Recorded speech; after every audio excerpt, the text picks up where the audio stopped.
divide our theoretical framework into three parts. First, we're going to discuss capillary action, then sponges, and finally, the volume and rate of absorption. Now, capillary action is the main means by which water moves through the sponge. So if you suppose we have a glass of water, and we lower a tube, which is simply a water water into the water, then we can see that the water rises. This phenomenon is known as capillary action. And this is a concave meniscus, which means that the adhesion forces between the water and the glass are more than the cohesion forces between the water and the molecule. Now let's analyze this phenomenon. If we have sheets of glass, and if we then make water come into contact with them, then we can see, as it turns out, that the bind between oxygen and silicon is stronger than the bind between oxygen and hydrogen. In other words, they have a more electronegativity. That leads to a concave meniscus, which in turn is the capillary action. Now, let's take a look at sponges. So, sponges are typically made of aquaphilic materials, sponges that specialize in absorbing water. Now, if we look at a sponge from its side, we can see that it is full of these capillaries or pores that hold the water. And again, as we discussed in the previous part, when it comes into contact with water, water rises, which by the capillary rise, and then a concave meniscus will appear, and that causes this sponge to hold water. Now, a good approximation for measuring how much water a sponge can hold is by Jones' law. So Jones' law states that the maximum height is dependent on the contact angle, the surface tension, and the mass density, and the gravitational acceleration. Now, because we're working with water, we can substitute in these values, and we get this equation. So obviously we're working in 3 dimensions, so we have to multiply that by a cross-sectional area of R squared, because we assume that our capillaries are cylindrical. So as it becomes evident, one half cancels, and we get this following relation. Now, if we get the following relation, we can see that there is multiple number of capillaries, so we just have to multiply that by the number of capillaries, and that leads us to our approximation. Now, a question rises at this point, and that is that if the total volume of absorption is proportional to R, then why are the radii of the pores of the sponge so small? So, to answer this question, we would have to look at the constraints of Jones' law. So, Jones' law is applicable only if the radius of the pore R is less than the capillary length. Now, the capillary length is different for each liquid, but again, because we're working with water, we can substitute that into this inequality, and we get why we understand that why the radii of the pores are so small. Now, let's discuss the volume and rate of absorption at which the sponge absorbs. So now we will need a better approximation. One that includes the Young-Class equation, Darcy's law of volumetric flow rates through big periods of linear, and the Hagen-Poisson law. And if we combine and integrate these equations, we can get the Lucas-Boschmann equation for the length to which the capillary rises as a function of the following parameters. Now, suppose we have a sponge, and we want to find the total volume of absorption per unit area.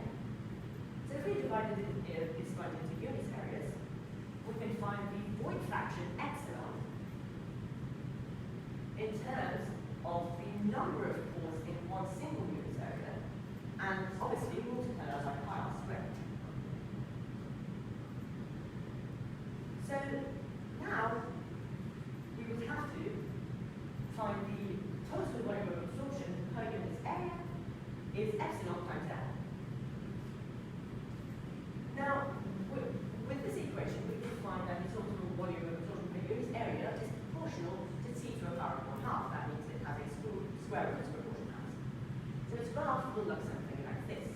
Now let's analyze this a little bit. Well, if we take the first derivative, we can see that it gives us a positive quantity, so that means that the function is increasing. But if we take the second derivative, it means we get a negative quantity, and that means that the function is increasing at an increasing rate. But as it becomes evident, this also has some terms. Now, let's look at our experimentation. How do we experiment?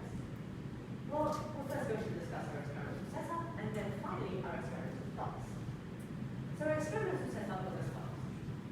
Suppose we have a sponge, and we measure the dry mass of the sponge before it is soaked into the surface. And you can see that when we lower the sponge into the golden water, obviously, depending on our experiments, after a set amount of time, we can again retake and restrain the sponge. And then we measure the wet mass of the sponge. Now, in order to measure the volume of absorption, we subtracted the wet mass, the dry mass from the wet mass, and then divided it by the volume of water. Now, this is a simple relation which can be dimensionally analyzed. So now, let's look at our experimental results. So we have these three sponges. Let's give them sponge 1, sponge 2, and sponge 3. If we suppose that we can find the volumetric specifications of each sponge, and our first experiment was a crucial one because we measured the number of times soaked versus the absorption volume. Now, as it is clear in this graph, we can see that as we increase the number of times soaked, the absorption volume was proportionally increased. And this was crucial because in each of the following experiments we did, we soaked the sponge about 5 times to get the maximum volume of absorption, so they're in equal situations. And that is one of the parameters, one of the effective parameters of the maximization of the volume of absorption. Now let's look at the most important part, the absorption volume in centimeters cubed versus time. So let's zoom in a little bit. Well, we can see that during the first 30 seconds, most of the absorption occurs at the first 30 seconds. So again, we can see that phenomenon that we just discussed, in the last part. The function, or the derivative, is decreasing. But now let's learn about theory. We can see that it matches up pretty well with in the first 30 seconds, but then it eventually deviates from the experiment. So why does that occur? Well, if we divide this into 2 parts,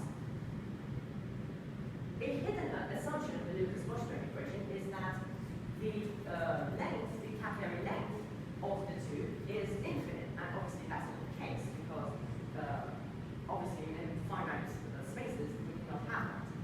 So that is because of the mathematical relation that the square root of x does not converge.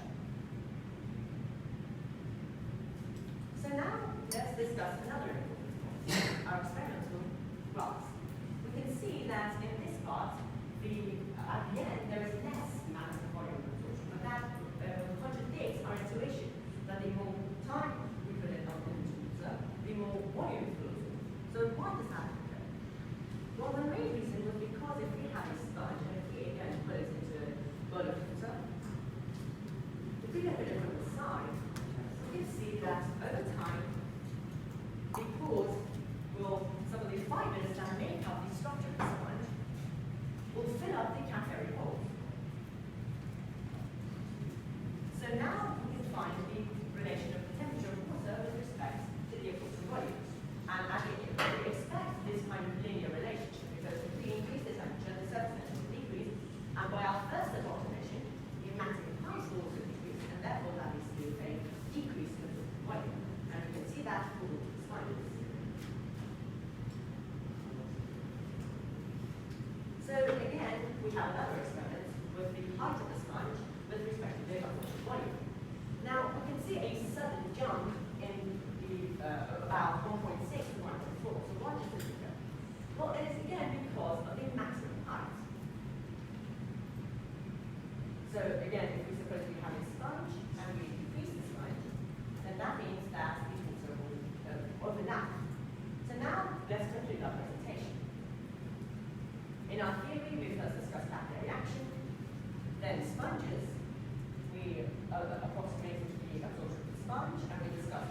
graveyard gas so smooth, and then the rate of absorption. We then, in our experiments, we discussed the volume of absorption, which is the difference between, and how we measured its accuracy. And then we discussed the volume of each sponge. And then we have the following graphs, and we discussed why the theory makes it true. And then we have this, which is the strength endurance law. And we found that 5 more seconds. And that is the part of the sponge. Okay.